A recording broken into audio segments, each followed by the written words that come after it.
Hello friends, welcome to my channel Eat Well Feel Good. இன்னைக்கு நம்ம பார்க்க போற ரெசிபி ஆஞ்சநேயர் கோயில் ஸ்பெஷல் மிளகு வடை. இந்த வடையை எப்படி செய்யலாம்னு இப்ப வீடியோல பார்க்கலாம் வாங்க. மிளகு வடை செய்யறதுக்கு ஃபர்ஸ்ட் நம்ம 1 கப் உளுந்து எடுத்து அரை மணி நேரம் தண்ணியில ஊற வச்சுக்கலாம். அதை ஊறினதுக்கு அப்புறமா அதை வாஷ் பண்ணி இந்த மாதிரி நம்ம ஒரு பிளேட்ல டிஷ்யூ போட்டு பரப்பி வச்சுக்கலாம். இது எதுக்காக பண்றோம்னா அந்த உளுந்துல இருக்க எக்ஸஸான தண்ணி எல்லாம் அப்சர்வ் பண்றதுக்காக பண்றோம். சோ இதை நம்ம பரப்பி வச்சு ஒரு 15 to 20 minutes நம்ம இத ட்ரை பண்ணிக்கலாம். இந்த மாதிரி பண்ணும்போது உளுந்துல இருக்க தண்ணி எல்லாம் போயிடும். அதனால உங்களுக்கு வடை நல்ல கிறிஸ்பியா கிடைக்கும். இப்ப பாத்தீங்கன்னா உளுந்து நல்லா காஞ்சிருச்சு. இதை நம்ம ஒரு மிக்ஸி ஜார்ல மாத்தி எடுத்துக்கலாம். உங்களுக்கு கையில எடுக்கும் போதே தெரியும் அதுல ஈரப்பதம்லாம் இல்லாம இருக்கும். ஸோ இதை நீங்கள் எல்லாத்தையும் ஒரு க்ளீனான மிக்ஸி ஜாரில் தண்ணி இல்லாமல் ஆட் பண்ணிக்கோங்க. நெக்ஸ்ட்டு இது கூட நம்ம 1 டேபிள் ஸ்பூன் அளவு மிளகு சேர்த்துக்கலாம். அடுத்து 1 டேபிள் ஸ்பூன் அளவு சீரகம் சேர்த்துக்கோங்க. மிளகோட காரம் உங்களுக்கு அதிகமாக வேணும்னா நீங்கள் இன்னும் கூட மிளகு ஆட் பண்ணிக்கலாம். அடுத்து 1 டீஸ்பூன் அளவு பெருங்காயத்தூள் ஆட் பண்ணிக்கணும். அதுக்கப்புறமா இந்த வடைக்கு தேவையான அளவு உப்பு ஆட் பண்ணிக்கலாம். நான் 1 டீஸ்பூன் உப்பு ஆட் பண்ணியிருக்கேன். இதை நம்ம ஒரு பல்ஸ் பண்ணி அரைச்சி எடுத்துக்கலாம். நெக்ஸ்ட் இது கூட 1 டீஸ்பூன் அளவு நெய் ஆட் பண்ணி இதையும் நல்லா நம்ம கோர்ஸாக அரைச்சி எடுத்துக்கலாம். ரொம்ப நைஸாக அரைச்சிடக்கூடாது, கொஞ்சம் கொரகொரப்பாக இருக்கணும். இப்போ பாருங்க, இதை நம்ம அரைச்சி எடுத்தாச்சு. இது எந்த அளவுக்கு கொரகொரப்பாக இருக்குன்னு பாருங்க. உளுந்தெல்லாம் ஒன்றும் பாதியமாக அரைச்சிருக்கணும். அதுதான் உங்களுக்கு கரெக்டான பதம். தண்ணி கொஞ்சம் கூட விடாம தான் நீங்கள் அதை அரைக்கணும். இப்போ நமக்கு மாவு ரெடி ஆயிடுச்சு. இதை ஒரு பாத்திரத்துக்கு மாற்றிக்கலாம். இந்த பாத்திரத்தில் மாற்றிட்டு இது கூடவே நம்ம வடை சுடுறதுக்கு காய வச்சுருக்கோம் இல்லைங்களா எண்ணெய், அதுலேருந்து 2 டேபிள் ஸ்பூன் எண்ணெய் இதில் ஊற்றி இது கூட மிக்ஸ் பண்ணிக்கோங்க. நல்லா சூடாக இருக்கும் போது ஆட் பண்ணிட்டு அதுக்கப்புறமா இதை நம்ம மிக்ஸ் பண்ணிக்கலாம். அந்த ஆயில் நல்லா மாவோட மிக்ஸ் ஆகிற அளவுக்கு இதை மிக்ஸ் பண்ணி எடுத்துக்கோங்க. இப்போ மாவு நமக்கு ரெடி ஆயிடுச்சு. அடுத்து நம்ம இந்த மாவு தட்டுறதுக்கு ஒரு வாழை இலையோ இல்லைன்னா ஒரு பட்டர் பேப்பரோ எடுத்துக்கோங்க.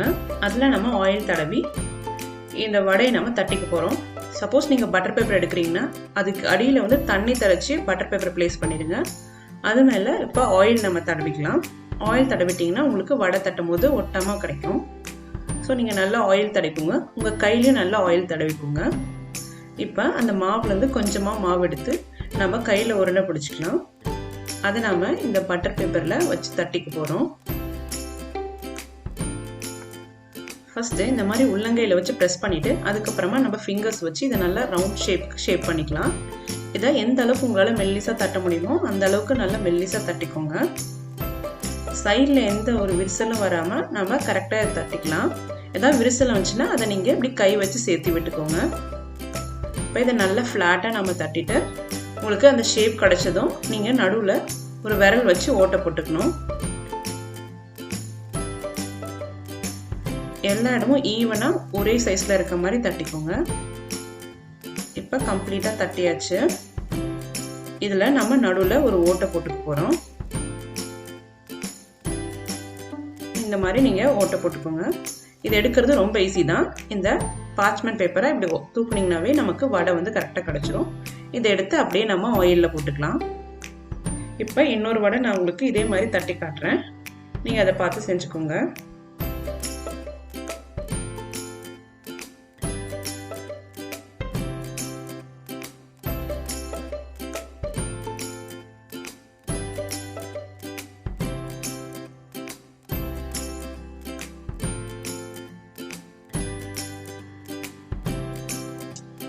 இப்போ வடை பார்த்தீங்கன்னா சூப்பராக தட்டி ரெடி ஆயிடுச்சு.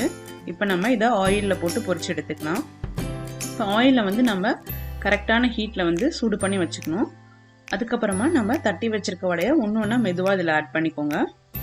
நீங்கள் மெதுவாக போட்டால் தான் அந்த வடையோட ஷேப் உங்களுக்கு அப்படியே ரீட்டைன் ஆகும். இப்போ ஒரு வடையாக போட்டுட்டு எல்லா வடையும் போட்டதுக்கப்புறமா நம்ம இந்த அடுப்பை சிம்மில் வச்சுக்கலாம். அப்போ தான் உங்களுக்கு வடை நல்லா கிறிஸ்பியாக வெந்து வரும். நீங்கள் ஹை ஃப்ளேமில் வச்சுட்டிங்கன்னா உங்களுக்கு வடையோட கலர் மாறிடும், பட் கிறிஸ்பியாக இருக்காது. அதனால் நம்ம லோ ஃப்ளேமில் சிம்மில் வச்சு ஒரு 2 to 3 minutes குக் பண்ணி எடுத்துக்கலாம். இப்போ போட்டதுமே நம்ம அடுப்பை கம்மி பண்ணிவிட்டு இந்த மாதிரி திருப்பி விட்டுக்கோங்க. அப்போ தான் உங்களுக்கு 2 சைடும் ஈவனாக நல்லா கிறிஸ்பியாக வெந்து வரும். 2 நிமிஷத்துக்கு ஒரு தடவை இந்த வடையை நம்ம திருப்பி போட்டுகிட்டே இருக்கலாம். அப்போ தான் 2 சைடுமே நல்லா பொன்னிறமாக உங்களுக்கு வரும். இப்போ இதை நல்லா பொன்னிறமாக ஆகிற வரைக்கும் நம்ம குக் பண்ணிட்டு எடுத்துக்கலாம். இந்த வடை வந்து கம்ப்ளீட்டாக குக் ஆகிறதுக்கு ஒரு 5 மினிட்ஸ் ஆகும். ஸோ நம்ம கொஞ்சம் பொறுமையாக தான் இந்த வடையை சுட்டு எடுத்துக்கணும். இதை எந்த அளவுக்கு நீங்கள் ஸ்லோ ஃப்ளேமில் வச்சு குக் பண்ணுறீங்களோ அந்த அளவுக்கு உங்களுக்கு நல்ல கிறிஸ்பியாகவும் க்ரன்ச்சியாகவும் கிடைக்கும். ஸோ நீங்கள் லோ ஃப்ளேம்லேயே வச்சு குக் பண்ணிக்கோங்க.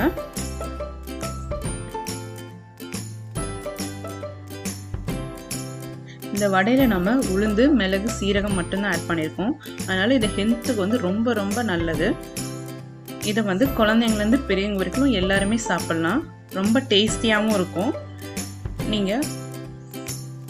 இதை வந்து நீங்கள் ஒரு ஈவினிங் ஸ்நாக்காக கூட செஞ்சு கொடுக்கலாம்.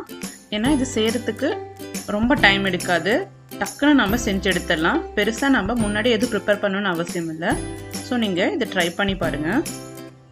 இப்போ வடையெல்லாம் நல்லா பொன்னிறமாக வெந்துருச்சு. இதை நம்ம வடிச்சிட்டு ஒரு பிளேட்டுக்கு ட்ரான்ஸ்ஃபர் பண்ணிக்கலாம்.